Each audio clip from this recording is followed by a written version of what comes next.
Has this ever happened to you? You get a little bit of water on your screen, and all of a sudden, your mouse starts freaking out. What can you do? Get an air mouse. Now only $43.42 at most places where you buy things. So this is a pretty serious issue. It happens to a lot of units. You get a little bit of water on them, the screen stops working, the mouse flips out.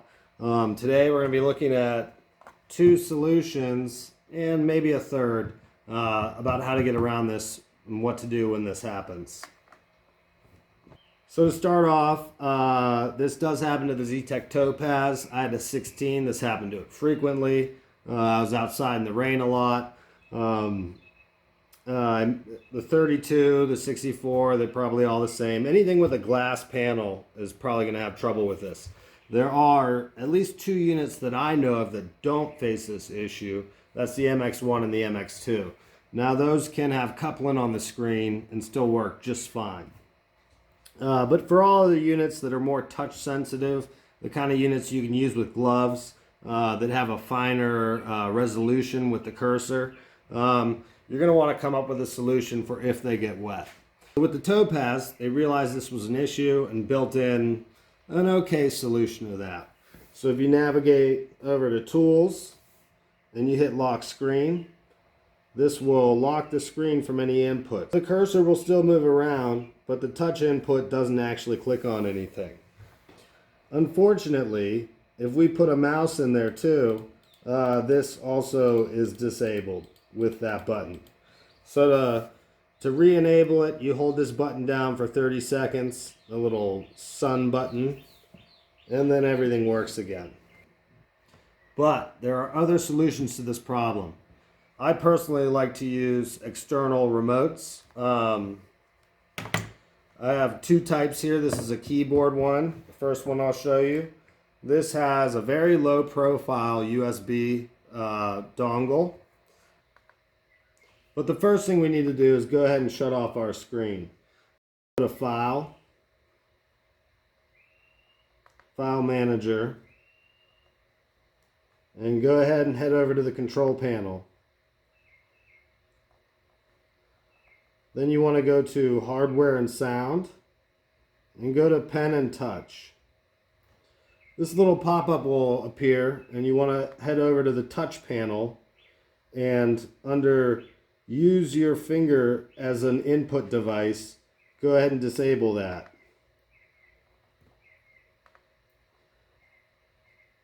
So now, touch no longer works. If the screen's wet and the mouse is freaking out, it's no longer an issue.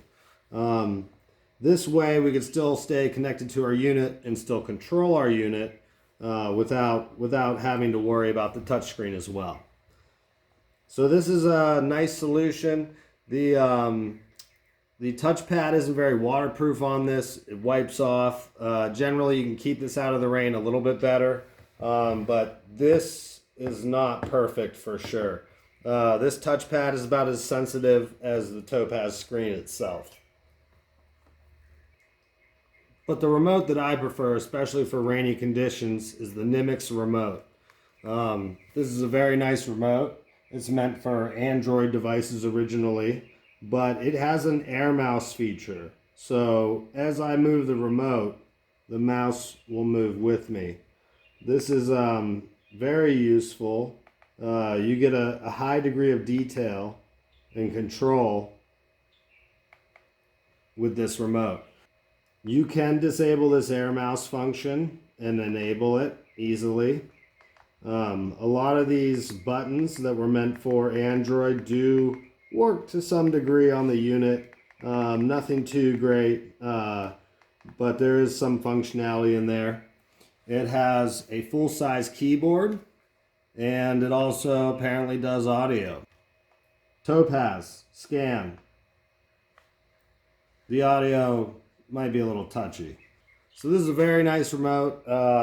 The two downsides to this is while it's more waterproof than that other remote, this will get wet and eventually stop working. Typically I had two in the truck. When one stopped working about halfway through the day, I'd throw my broken one in the truck and I grab the new one. And once it dries out, it works just fine.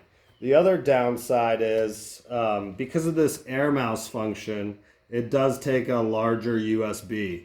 So this is obviously going to stick out, and then you got to worry about your I/O ports. In the field, when it was raining, this was my go-to. I always use this.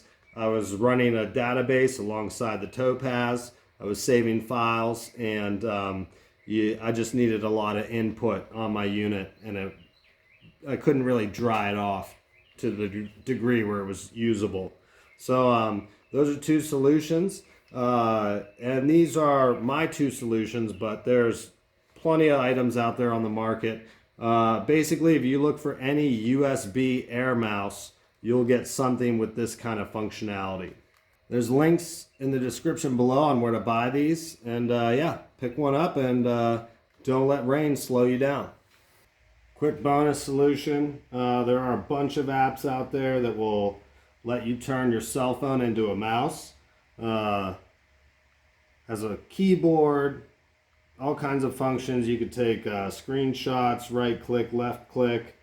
I think there's even a scroll wheel in here, middle button.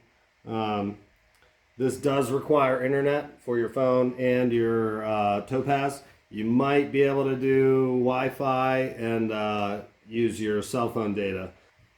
And a nice little bonus feature to this app is you can do screencasting to your phone or tablet or any device really. There's a bunch of these apps. This is PC remote.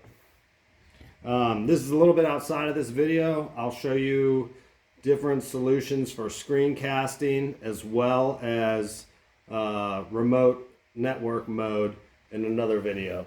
I'll link it down below. If it's not there, it's not made yet.